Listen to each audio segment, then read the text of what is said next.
Magandang hapon sa ating lahat and happy Valentine's Day. We're back again with a new episode at meron tayong bagong health topic na pag-uusapan. Ngayong Valentine's Day, sakto ang pag-uusapan natin ngayon sa Workplace Wednesday. It's all about heart health. Aalamin natin kung paano nga ba tayo magkakaroon ng healthy heart. Aside from that, pag-uusapan din natin kung paano nga ba makakaiwas sa heart attack at ano pang sakit ng epekto ng stress. I-welcome po natin ang ating guest, ang heart health expert na si Doc Jansen Calalan, our primary care physician and junior assistant manager from PhilCare MOA Clinic. Good afternoon po, Doc Jansen, and thank you for joining us today here in another Workplace Wednesdays presented by PhilCare. Hi, good afternoon. And before we proceed to our discussion, you may post your comments, questions, and concerns so we can answer them during our live discussion. Maraming salamat sa maraming pwedeng maging epekto ng stress sa kalusugan natin. Pero isa sa pinakaseryosong epekto ng stress, ito ay major risk factor for heart attack and heart disease. Right, Doc Jansen? Pero marami sa atin ang hindi pa nakakaalam na masama sa ating puso ang sobrang stress. To guide us po, Doc Jansen, ano at paano ba naapektuhan ng stress ang kalusugan ng ating puso? Okay. So, ang stress and yung heart health, wala naman silang direct correlation, no? Ultimately, what affects our heart health is how we handle stress. So, for example, kapag na-stress ka, you result into eating unhealthy food, nag-stress eating ka. So, you result to fast food, pizza, ice cream, burger. No, ito yung mga unhealthy na pagkain eh. So, ito yung makaka-contribute sa poor cardiac health. No, another example, kung halimbawa hindi ka nag-exercise, what you do is nag-smoke ka, umiinom ng alak. So, yun yung mga major contributors. So, on the other hand, kapag maganda naman yung pag-handle mo ng stress, so what you do is you go on exercise. Tapos, nagta-travel ka para mag-relax. So, ito yung ultimately, yung behavior natin, how we handle stress is, yun yung makaka-affect talaga sa cardiac health natin. So, delikado po pala ang stress, lalo na kung meron tayong bad habit na hindi po natutulog sa tamang oras or meron tayong poor eating habits. Yes. Thank you for that information, Doc.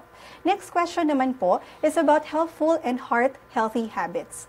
What are the habits that can help battle stress and heart attack? So, number one pa rin is exercise. So, what I mean by exercise is matagal, at least 22 minutes na brisk walking, malaking tulong yun. Hindi yung naihi ka lang, nagpunta ka ng CR, nagmadali ka, na gano'n, no? So, another habit na pwede natin i-develop is, of course, healthy eating habits pa rin. So, eat fruits and vegetables, cut down on carbs, avoid yung mga bad fats, and then, sa vices naman, better to avoid yung mga smoking, excessive alcohol drinking, iwasan na lang natin yun kasi ang smoking is a major contributor to cardiovascular diseases. Another one is drink plenty of water, drink adequate water, glasses of water every day. So, ano pa ba? Adequate sleep, of course. Kailangan every day meron tayong 6 to 8 hours of sleep. So, sobrang stress po pala ay delikado, Doc Jansen. Ang heart attack po ba ay hereditary? Yes, actually, kapag may family history sa grandparents, sa parents, kung parehas na may heart ailments, yung mga generations down the line, mas mataas din yung risk na magkaroon ng heart disease eventually. Usually po ba, Doc, ano po ang mas prone sa heart attack? Mga kalalakihan or kababaihan, Doc? Mas prone ang mga males to heart attack. It's because of estrogen. Ang estrogen kasi has cardioprotective properties. No? So, kaya kung manonotice natin, mas maraming males talaga ang nagkakaroon ng heart diseases early on in life. And then, tsaka kung manonotice natin, mas mahaba din talaga ang buhay ng mga females. In terms of food naman, Doc, ano usually na medyo risky kainin at prone to heart attack? Usually, number one is yung mga salty foods talaga. Kasi ang salty foods, it will cause hypertension or high blood pressure. Pangalawa is yung mga bad fats. No, yung mga animal fats, hindi sila magagandang fats, no? And then, kung mataas din ang carbohydrate intake mo, contributor din yun. So, we need to less po pala yung mga processed foods, lalo na yung mga junk foods. Yes. Thank you for that information, Doc. Next question naman po is about healthful and the heart diet. habits. What are the habits that can help battle stress and heart attack? Of course, yun nga, kagaya ng mga nabanggit ko kanina, drink plenty of water, daily exercise, adequate sleep, and then avoid yung mga vices, yung mga smoking, drinking excessive alcohol, and then yung mga, of course, eat fruits and vegetables pa rin. So we need to take down lahat ng advices ni Doctor. So kung just in case po, kailangan talaga we have plenty of fruits and water. Yes. Since may relation and connection po talaga ang stress to our heart health, let's go naman po to the serious outcome of stress. How high is the probability of you having a heart attack because of stress? So, yung probability, there's no fixed probability. Ultimately, it would depend kung ano ang current health status mo. Of course, kung healthy ka naman, so kahit gaano ka stressful ang life mo, hindi ka atakihin sa puso.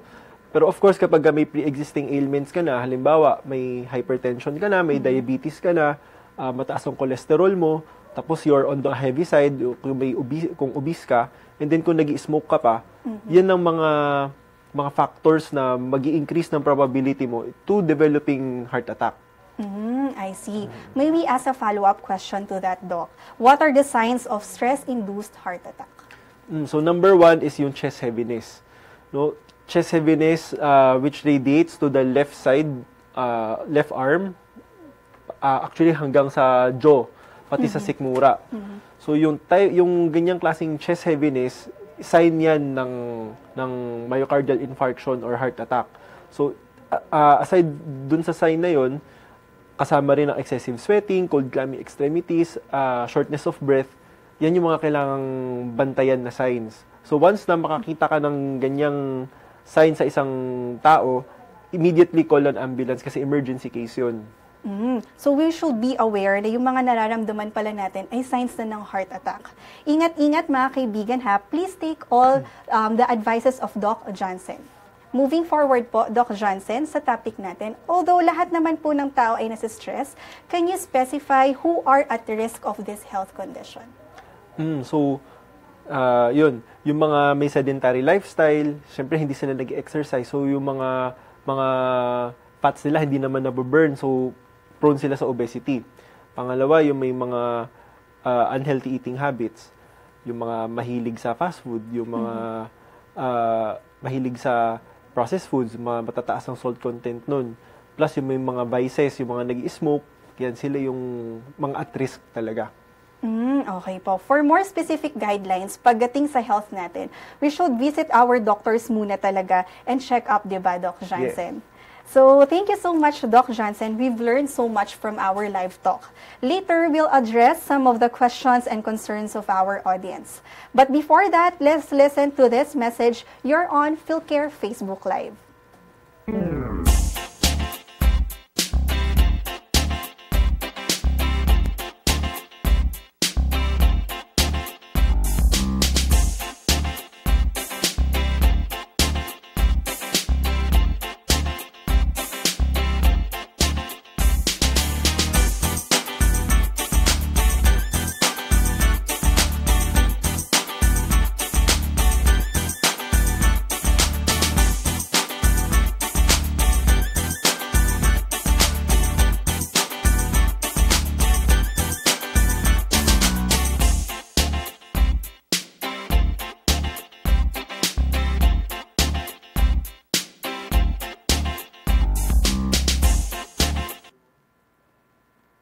Hello again, viewers. You're back again with us here at Workplace Wednesdays presented by PhilCare.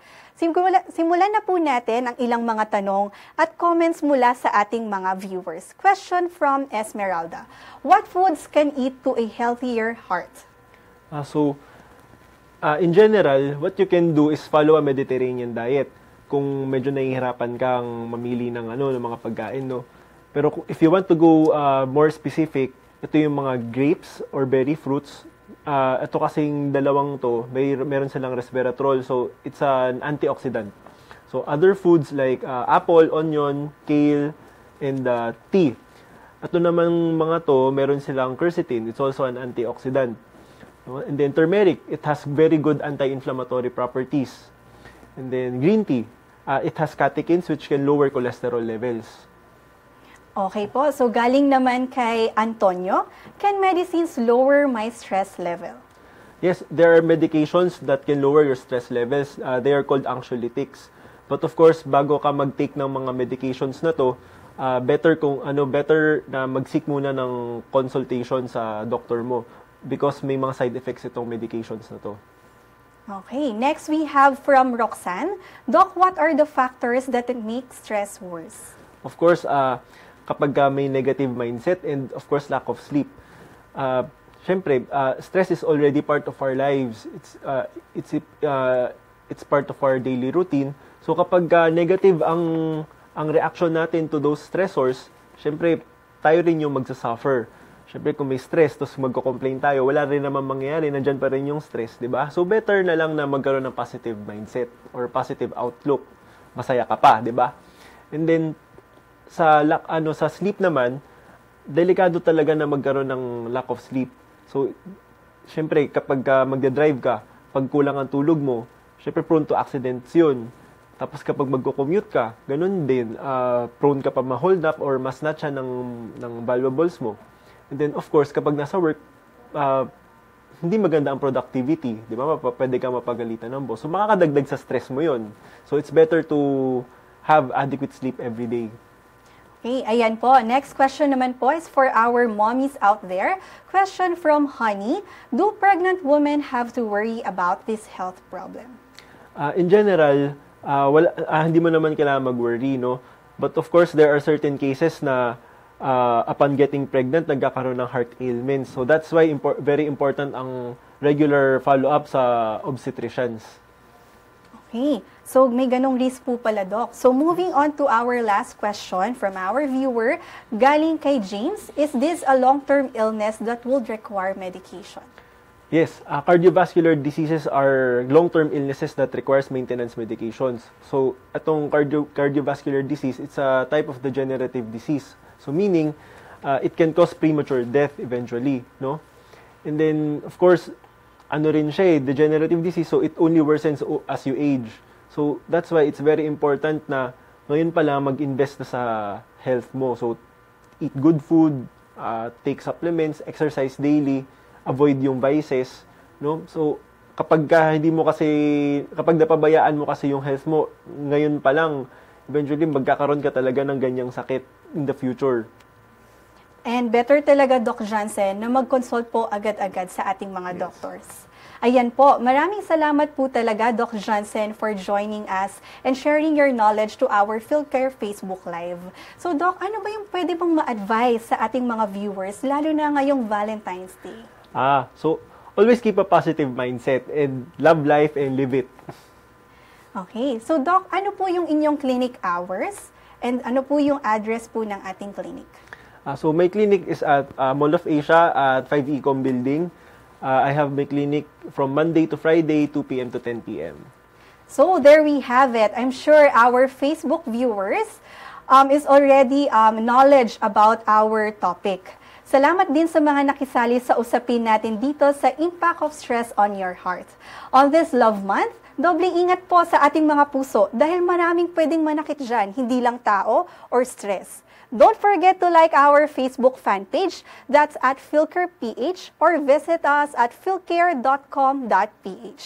Abangan natin ang susunod nating episode sa susunod na buwan, kaya naman stay tuned only here at Workplace Wednesdays, presented by PhilCare. Healthcare made smarter. Magandang hapon po.